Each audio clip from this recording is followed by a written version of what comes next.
the cost of goods that we consume goes up. Now, if you look at real wages, they're not going up as fast. So wage rises, they are there, they're not as fast as the cost of goods. So what that means is everyone's getting poorer. CEOs and co-founder of Real Vision Group, Raoul has stated that his previous predictions for inflation rates in 2022 were wrong, and we could be seeing a weaker economy than many people had predicted. The popular crypto analyst had an interview during the Real Vision takeover in Las Vegas on December 10. During the interview, Raoul talked about many things, including how he believes certain facts that are playing out now would increase inflationary rates for the coming year and possibly beyond. In this video, we examine Raoul Pal's latest update on the issue of inflation rates for 2022, supply chain issues, and the Omicron mutation, which are strong contributors to the problem, and how all these things might affect cryptocurrencies in general. Please ensure you watch the video to the end, hit the like button, and subscribe to the channel. Raoul explained that prices of consumer goods are skyrocketing without a corresponding increase in workers' wages. The increasing prices will force consumers to spend less because they just are not making enough money. This could have many catastrophic effects on the economy. As consumers buy less, companies may be forced to lay off more workers if they want to keep their doors open. This would also create more supply chain issues, decrease supply, and increase prices. Since April 2021, prices of goods have been on the increase, and the situation has become worse than it has ever been recorded in the United States for the past 3 decades. In April, inflation surged from 2.6% in March to 4.2%, and that is not the worst hit we have taken this year. In fact, the situation has continued to worsen since then. In October, inflation was up by 6.2% and up by 6.8% in November. Compared to prices in November 2020, energy prices rose by 33.3%, with gasoline alone rising by 58.1%. Fuel oil and pipe gas are also higher than we have seen for a long time. Food prices have also jumped 6.1% between 2020 and 2021. Another great contributor is the price of used cars and trucks, which has increased by 31.4% in the past year. These figures are much higher than what many experts have projected for the year. Unfortunately, the underlying issues that are causing the price increase do not seem to be stopping anytime soon. And this is something I've been banging the drum about for a while. I said, look, we know inflation's coming. We know it's driven by supply chain issues. Yeah. We know there's a structural shift in the economy going on. But if you raise prices on people who are already up to here in debt, then what do? You stop consumption. Right. So if you stop consumption, what you're doing is baking the cake a potential slowdown later. Yeah. So the Fed are tapering the balance sheet. They're talking about, are they going to raise rates? At the same time, where you're beating the consumer over the head with higher prices, that feels to me that 2022 is not going to be the year people expect it to be. I've said for a while, I think it's going to be a lot weaker economically than people realize. And it doesn't help that we've got the new virus mutation that's going on as well. That's also creating this people saying, well, I'm not sure, do I want to travel? It's like my mum, was she going to go, she lives in Spain, she's going to see my sister in the UK, she's like, maybe I won't travel. Yeah.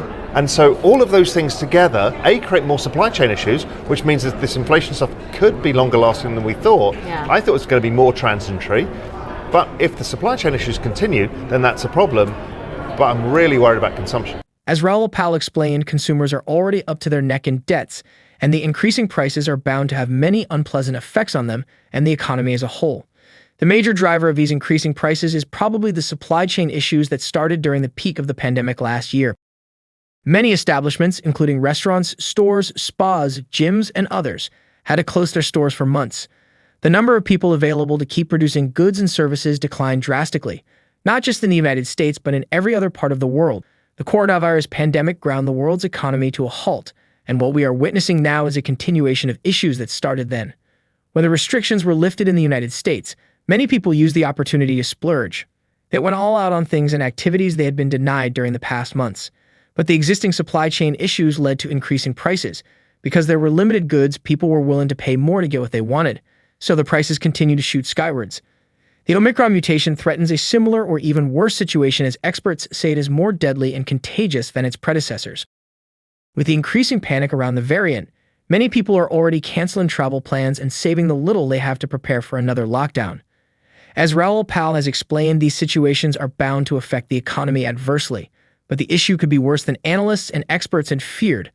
For instance, at the beginning of the year, economists believed inflation rates would remain around 2% by the end of 2021. But here we are battling with increasing prices of shelter, gasoline, apparel, food, transportation services, and many more. And the markets will tell you pretty quick. Yeah. The bond market, yields aren't rising. At the long end especially, I think tells you everything you need to know. Yeah, and I've always said that. It's like the truth is always there in the 10-year bond yields. If I need to look at one thing on earth, I'll look at that and then the dollar. Yeah. The dollar's been going up, but that actually lowers future inflationary forces. But the 10 years telling you inflation's not out of control for a longer period of time. 2 years have gone up quite a lot, but I worry that it's going to create some more volatility in the stock market as well. And is that also related to what's going on in the crypto markets? Possibly. Inflation comes in different ways. This is a very specific issue. We don't know how long it's going to last, but I think it's going to create economic damage because it's not driven by demand. If it was demand-led inflation and you raise interest rates, you're curtailing demand. So that slows down the rate of inflation. If it's not demand-led and it's supply-led, all you're going to do is make the economic pain worse. Yeah. So I just don't agree with that point of view because I do not see it being demand-led. And that's the big difference. According to Raoul Pal, the higher bond yields are another strong indicator that the economy might take a big hit. The interest rates on bonds are climbing higher so that investors would at least profit from their investments. If the yields remain the same, investors could break even or make a loss as prices climb higher and the dollar loses value.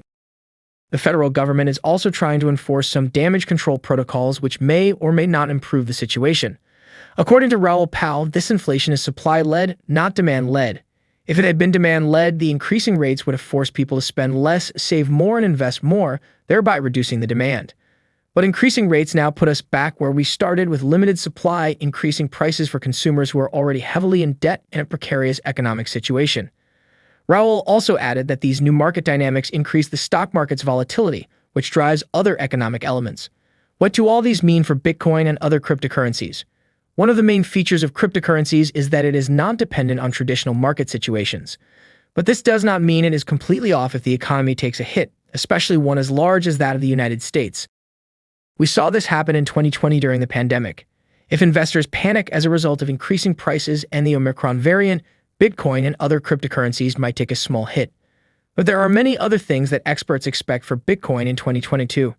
The institutional players will probably invest significantly in crypto, which might drive up prices. If this happens early enough, retail investors might see Bitcoin as a way to keep their investments from decreasing in value and further drive up the market. If Bitcoin and other cryptocurrencies are able to survive the hit, previous predictions of $100,000 or $200,000 may be much closer than we expected. It is a crucial time for the cryptocurrency community, and we promise to keep bringing you updates as soon as we have them. Please drop a thumbs up and subscribe to the channel if you like this video. You can also share your opinions about inflation and the forces driving it in the comment section below. Thanks for watching.